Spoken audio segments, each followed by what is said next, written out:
Truth of the matter is, how are you so emotionally injured, so mentally drained, so physically fatigued that you have allowed your dream, your destiny to take a back seat to this excuse that you don't have what it takes, that you're not smart enough, that you're not tall enough, that you're not wide enough, that you're not deep enough, that you're not connected enough, that you don't know enough people. You keep comparing yourself to that person and this person. When will the excuses stop? When will you see your purpose bigger than your excuse? I don't know your name. There is no day off. There are no light. Listen, I'm not a light switch. You can't turn me off. I can never get turned off. Every single day, I'm giving everything I have. That's how big my dream is. And so there's no excuse. There's no pain. There's no dilemma. There are no speed bumps. There's no distraction that can turn me off. I'm not a light switch. You can't turn me off. I want this thing every single day. If it's important to you, you're gonna find a way. You won't have to look for a resource. You will become resourceful. It's not always about the accomplishment. It's about the effort. If we can just keep that effort going, the excuse is irrelevant. You gotta be stronger than your excuses. Excuses don't get results.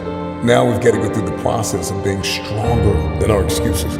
We get one opportunity to come this way. We get one shot. We got one life to live. Life is too short to make excuses. Truth is, everybody's got purpose, right? Everybody's got a dream. Everybody's got something they have to pass or achieve or become. But we are generationally programmed to love convenience.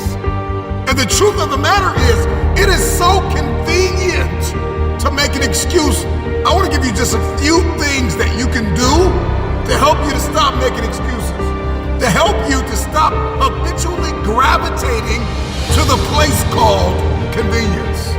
If you can hear my voice, you've got work to do. You've got a destiny to fulfill. You've got a purpose to walk into. You've got a test to pass. You've got dots to connect, rooms to walk in, stages to stand on, and tables to sit down at. We all want to do something. We all want to be somebody. We all want to go somewhere. And if these things are going to happen, we've got to stop habitually gravitating to excuse. Number one, you gotta stop comparing yourself to everybody else. Rule number one, kill the comparison game.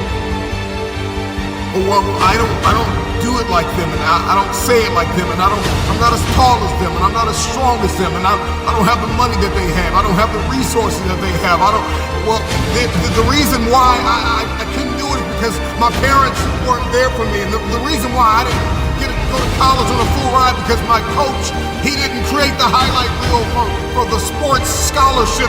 The reason why, and so we're just programmed to blame everybody else. When will you look in the mirror and stop comparing yourself to everybody else? We compare ourselves to the way people look. We compare our stories to their stories and our relationship to their relationship. Every single day, the excuses that we make are like a warm blanket pulled over us, covering up the underlying issue of fear, the spirit, the personality of fear. Truth is that the reason why you haven't done it is because you're afraid. Maybe if you could just listen to this a couple times, maybe you'll stop making so many excuses, because the excuse is nothing but a cosmetic. It's makeup, it's a blanket, it's a convenience that we habitually gravitate to because it just makes us feel better. But the underlying issue, the underlying cancer, the inflammation is fear. We're afraid.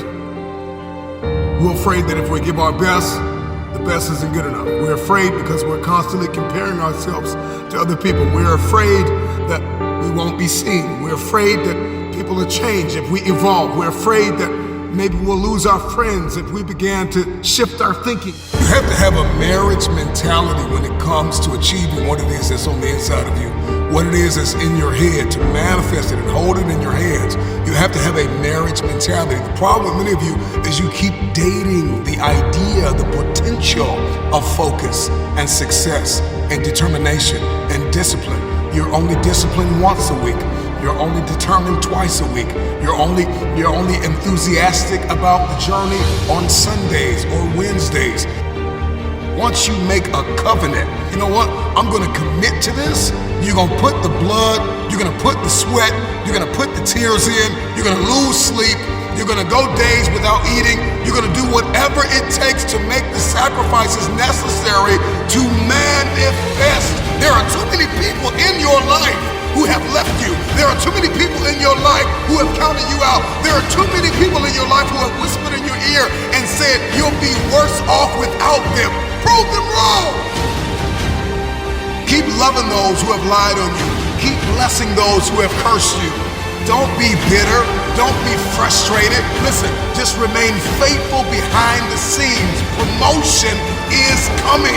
Stages and opportunities are being prepared right now as you sacrifice in secret, as you put the work in the dark room, as you do what is required to hold in your hand